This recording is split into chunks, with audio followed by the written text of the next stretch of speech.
नमस्कार दोस्तों, स्वागत है अपने YouTube चैनल एसपीएस झारखंड में। दोस्तों आज की इस वीडियो में हम लोग पढ़ेंगे क्लास 10 की जो हिंदी बुक है उसकी पहली चैप्टर में सूरदास के पद हैं, उससे जितने भी एमसीक्यू बनते हैं उस एमसीक्यू को इस वीडियो में पढ़ेंगे।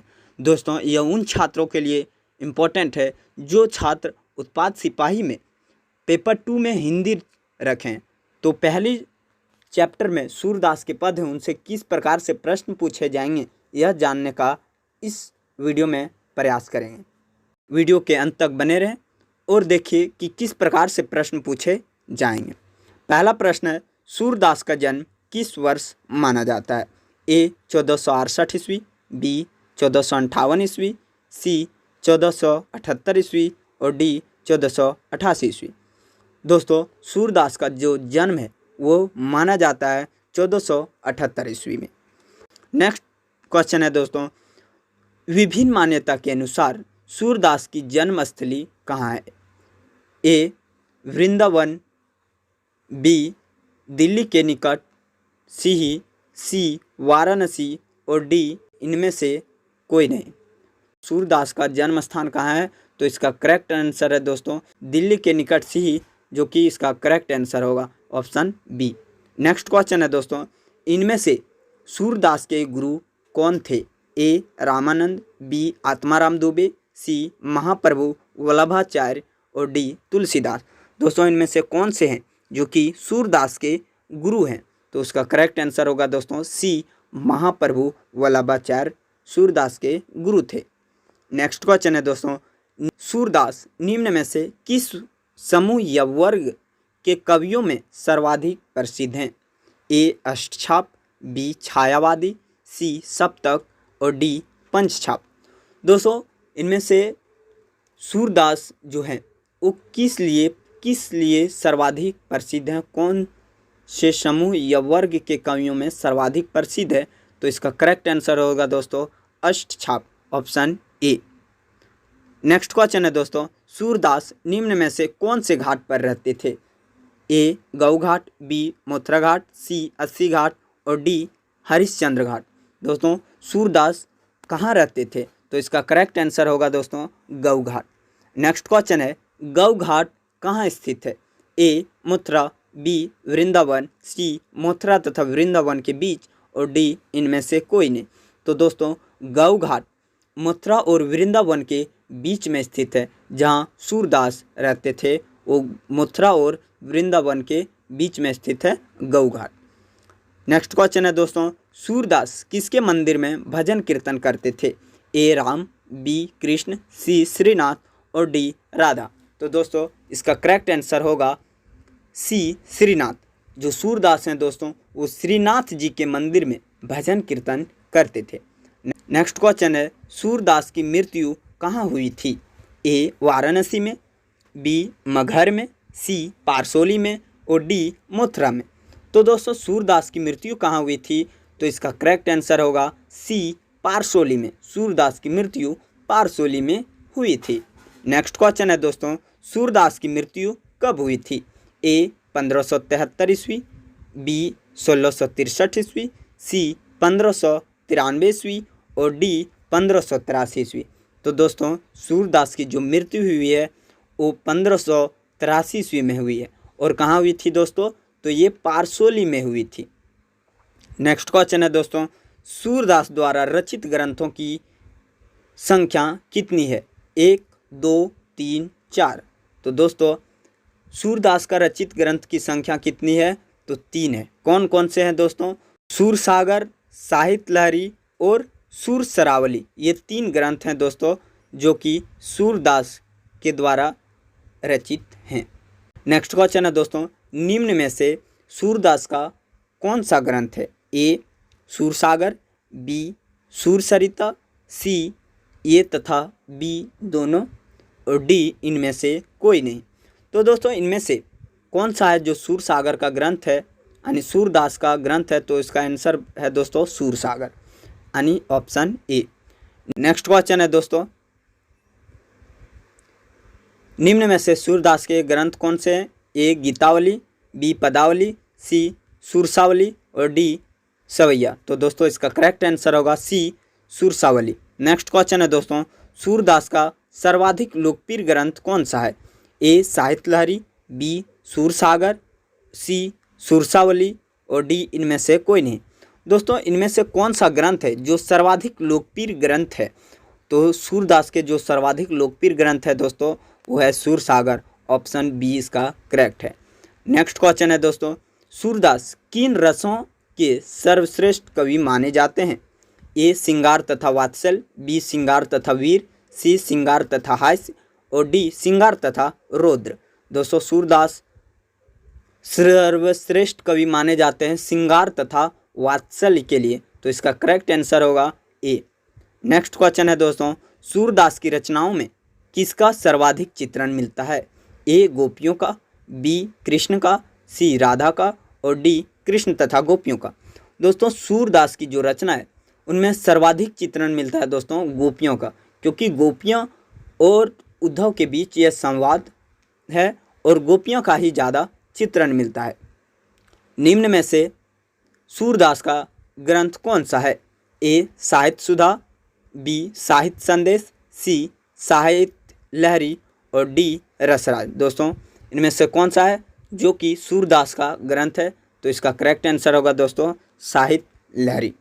नेक्स्ट क्वेश्चन है दोस्तों, सूरदास की काव्य भाषा कौन सी है? ए ब्रज भाषा, बी खड़ी भाषा, सी अवधी भाषा और डी बघेली। दोस्तों सूरदास की जो काव्य भाषा है वो दोस्तों ब्रज भाषा है, यानी सूरदास की जितने भी कविताएं दोस्तों वो ब्रज भाषा में लिखी गई है, जो पद है वो ब्रज भाषा में लिखी गई है दोस्तों। नेक्स्ट क्वेश्चन है, सूरदास के प्रस्तुत काव्य के 4 पद किस रचना से ली गई? जो दोस्तों सूरदास के जो पद हैं वो 4 पद हैं, इनमें से यह कौन से रचना से लिया गया?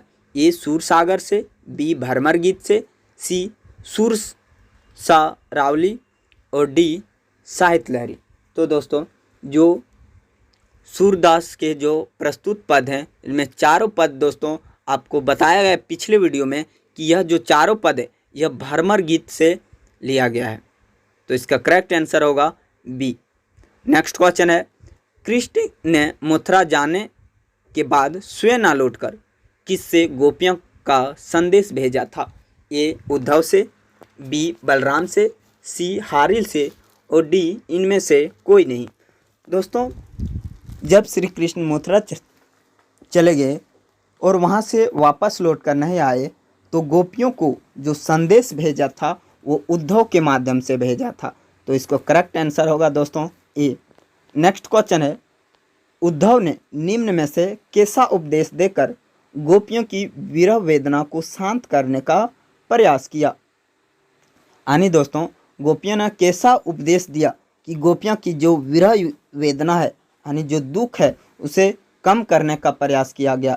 ए निर्गुण एवं सगुण का उपदेश, बी निर्गुण का उपदेश, सी सगुण का उपदेश और डी निर्गुण ब्रह्म एवं योग का उपदेश। दोस्तों उद्धव ने गोपियों को निर्गुण ब्रह्म एवं योग का संदेश, योग का उपदेश दिया। नेक्स्ट क्वेश्चन है दोस्तों, गोपियाँ ज्ञान मार्ग की बजाय किस मार्ग को पसंद करती है? ए ज्ञान मार्ग को, सगुण मार्ग को, प्रेम मार्ग को और डी ज्ञान एवं सगुण मार्ग दोनों को। दोस्तों गोपियाँ ज्ञान मार्ग को छोड़ करके वो किस मार्ग को पसंद करती है? तो प्रेम मार्ग को पसंद करती है, तो इसका करेक्ट आंसर होगा सी। नेक्स्ट क्वेश्चन है दोस्तों, भरमर गीत का प्रारंभ किसके आने के बाद होता है? यानी दोस्तों भरमर गीत का प्रारंभ कैसे होता है, किसके आने के बाद होता है? ए भोरे के, बी उद्धव के, सी बलराम के और डी श्री कृष्ण के। तो दोस्तों आपको पिछले वीडियो में सारे ये प्रश्न को बताया गया है कि जो भरमर गीत का प्रारंभ हुआ है वो भोरे के आने के बाद शुरू होता है, तो इसका करेक्ट आंसर है ए। नेक्स्ट क्वेश्चन है, गोपियों ने पद में किस पर व्यंग किया है? ए कृष्ण, बी उद्धव, सी बलराम और डी हारिल। दोस्तों जो गोपियां हैं इस पद में किस पर व्यंग किया है? तो उद्धव पर व्यंग कहती है, व्यंग पूर्वक कहती है उद्धव को कि आप बहुत ही भाग्यशाली हैं कि आप प्रेम को नहीं समझ पाएँ, कृष्ण के पास रहकर भी प्रेम को आप नहीं समझ पाएँ। यह गोपियाँ उद्धव को व्यंगपूर्वक कहती कि आप बहुत ही भाग्यशाली हैं। तो इसका करेक्ट आंसर होगा बी। नेक्स्ट क्वेश्चन है, प्रथम पद में गोपियों ने उद्धव की तुलना किससे की है? ए गुलाब के पत्ते से, बी श्री कृष्ण से, सी कमल के पत्ते से और डी गुड़ तथा चींटी से।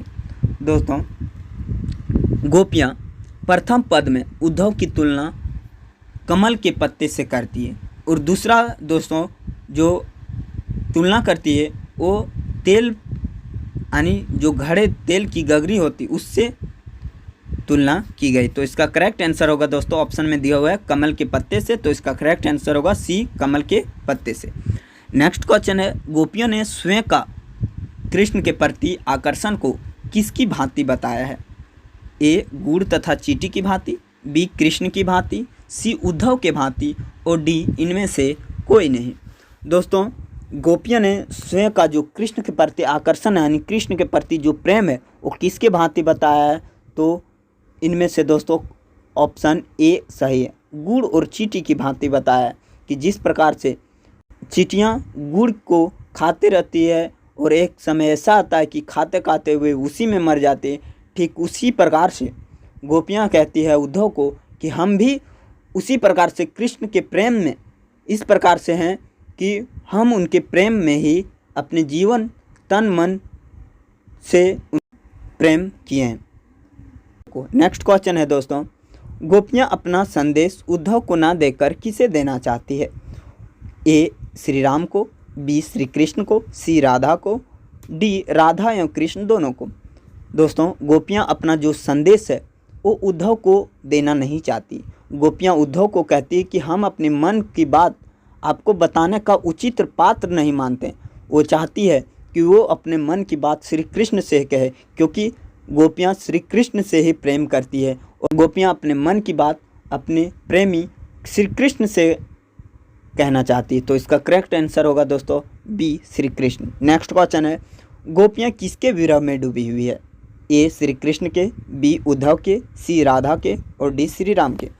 दोस्तों गोपियाँ किसके विरह में डूबी हुई थी? तो इसका करेक्ट आंसर होगा ए श्री कृष्ण के विरह में गोपियाँ डूबी हुई थी क्योंकि दोस्तों जब श्री कृष्ण मथुरा छोड़कर चले जाते हैं तो फिर वो लौट कर नहीं आते हैं और गोपियाँ उसके इंतज़ार में रहती है कि श्री कृष्ण एक दिन लौट कर आएंगे, लेकिन वे नहीं आते हैं और उद्धव को अपना योग संदेश दे करके गोपियों के पास भेजते हैं। नेक्स्ट क्वेश्चन है दोस्तों, गोपियों ने श्री कृष्ण को किसके समान बताया है? ए आम की लकड़ी, बी हारिल की लकड़ी, सी चंदन की लकड़ी और डी इनमें से कोई नहीं। दोस्तों गोपियों ने श्री कृष्ण को हारिल की लकड़ी के समान बताया है कि जिस प्रकार हारिल की पंछी अपने पैरों में एक तिनका पकड़े रहती है, अपने जीवन का सहारा मानती है उसी तिनका को, उसी प्रकार से हम भी श्री कृष्ण को ही अपने जीने का सहारा माने हैं, उन्हीं से प्रेम किए हैं। हम और कोई संदेश नहीं सुनना चाहते हैं, मतलब कि हम ये योग संदेश नहीं सुनना चाहते हैं, गोपियाँ उद्धव से कहती है। नेक्स्ट क्वेश्चन है दोस्तों, श्री कृष्ण तीसरे पद के अनुसार किसके पुत्र हैं?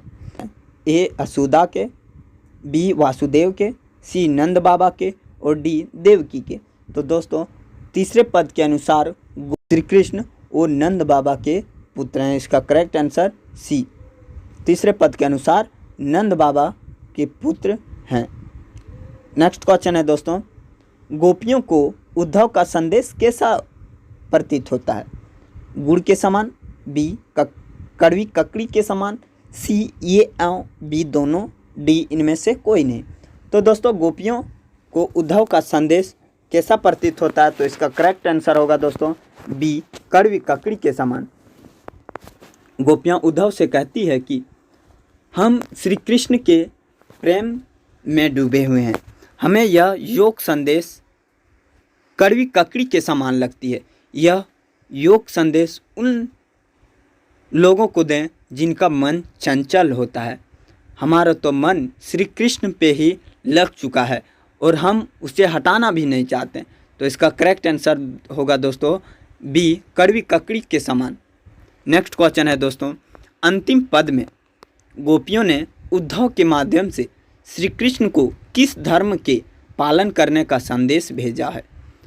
अंतिम पद में दोस्तों गोपियों ने उद्धव को क्या कह के भेजा कि कृष्ण को यह कह देना कि धर्म का पालन, किस धर्म के पालन करने का संदेश भेजा है। तो दोस्तों इसका करेक्ट आंसर होगा राज धर्म का। गोपियाँ उद्धव से कहती है कि राज धर्म का यह कर्तव्य है कि वो अपनी प्रजा के हित के बारे में सोचे, लेकिन जो गोपियाँ हैं वो दुख में है क्योंकि कृष्ण ही उनके दुख का कारण है। तो गोपियाँ उद्धव को कहती है कि श्री कृष्ण से कह दीजिएगा कि वे राज धर्म का पालन करें।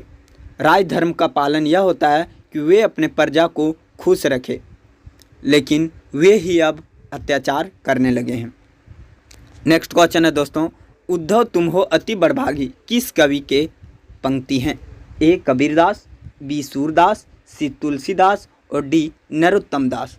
दोस्तों उद्धव तुम हो अति बड़भागी किस कवि के पंक्ति हैं। तो इसका करेक्ट आंसर होगा दोस्तों बी सूरदास के यह पंक्ति हैं दोस्तों, और यह पद की जो स्टार्टिंग होती है वो पहली पंक्ति है। नेक्स्ट क्वेश्चन है, मन की मन ही मांझ रही किस कवि की पंक्ति है। ए तुलसीदास, बी कबीरदास, सी नरोत्तम दास और डी सूरदास। तो इसका करेक्ट आंसर होगा दोस्तों सूरदास। आप याद रखेंगे कि इस प्रकार से भी प्रश्न पूछे जा सकते हैं कि यदि कहीं से भी पद से भी थोड़ा से लाइन दे दिया जाए और पूछ दिया जाए कि यह कौन से कवि के पंक्ति हैं, तो आप याद रखेंगे। ये सारे पद 4 पद हैं, उनको जरूर याद रखें।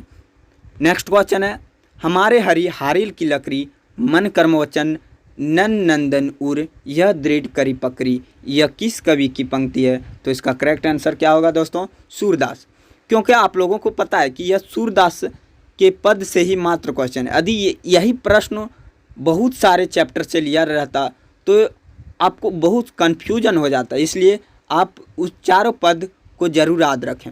नेक्स्ट क्वेश्चन है दोस्तों, हरि है राजनीति पढ़ियाए समूची बात कहत मधुकर के समाचार सब पाए, यह किस कवि की पंक्ति है। तो यह भी दोस्तों सूरदास की पंक्ति है। आप जरूर याद रखें ये सारे पंक्ति के, क्योंकि बहुत सारे इस प्रकार से भी प्रश्न पूछे जा सकते हैं।